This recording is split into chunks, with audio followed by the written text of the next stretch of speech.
สาวน้อยหน้านวลมากับเรือด่วนสายบ้านแพ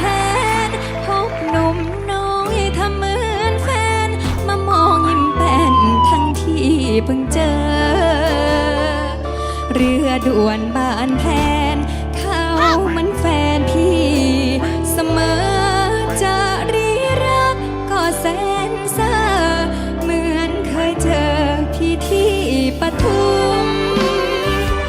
พอถึงท่าเตียนเดินเที่ยววนเวียนไม้เกี่ยวพา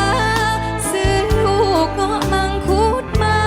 ยืนรอที่ท่าน้ำที่ชุ่มนุ่มพ่อหนุ่มบ้านไกล